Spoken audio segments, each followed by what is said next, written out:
Hello hi welcome to my channel. మేమైతే beach దగ్గర నుంచి 10 కిలోమీటర్లు అంటండి ఈ అష్టలక్ష్మి గుడికి రావడానికి. మేము వేరే బస్సు అయితే ఎక్కొచ్చాము, కానీ ఇక్కడికి వచ్చిన తర్వాత చాలా బాగుంది. బాగా ఆనందపడ్డాము మేము ఈ గుడికి వచ్చినందుకు. అష్టలక్ష్ములు అంటే కింద నుంచి పై దాకా ఫ్లోర్కి ఒక లక్ష్మీదేవి ఉందండి. అష్టలక్ష్ములు అన్నీ దర్శించుకున్నాం. గుడి బయట కూడా చాలా బాగుంది.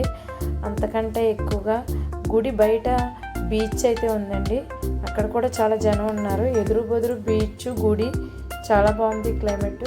మేము ఇక్కడైతే చాలా ఫొటోస్ అయితే తీసుకున్నాం, వీడియోస్ని. బీచ్ గోదావరి ఎదురుగా గుడి ఉంటుంది, కానీ బీచ్ ఎదురుగా గుడి ఇదే ఫస్ట్ టైం చూడడం.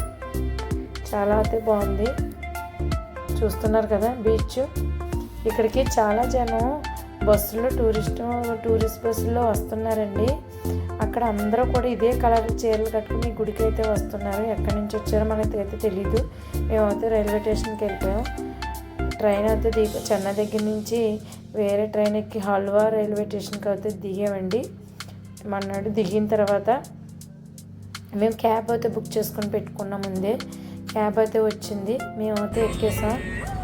సాంగ్స్ అయితే పెట్టుకున్నాం. మా అబ్బాయి అయితే ఇందులో డ్యాన్స్ అయితే చేస్తున్నాడు. బాగా టైం స్పెండ్ చేస్తాం ఇందులో బస్లో. మేము మధ్యలో అయితే రెస్టారెంట్లో దిగామండి. టైం అయింది భోజనం చేద్దామని. ఇక్కడ రెస్టారెంట్ చాలా బాగుంది. అందరూ విచిత్రంగా చూస్తున్నారు ఈ రెస్టారెంట్ చూసి. ఫ్లవర్ చెట్టు ఒకటి ఉందండి, దాని దగ్గరికి వెళ్తున్నాము. అది చాలా బాగుంది. ఇక్కడ అది గుత్తి పువ్వుల చెట్టులా ఉంది, కానీ గుత్తి పువ్వులు అయితే కాదండి.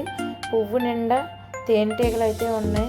చాలా బాగున్నది. ఆ పువ్వుకి 4 కలర్స్ ఉన్నాయి అందులో గుత్తులు. చాలా బాగుంది. నా వీడియో నచ్చినట్లయితే లైక్ చేయండి. కొత్తగా నా ఛానల్ చూస్తున్నా సబ్స్క్రైబ్ చేయండి.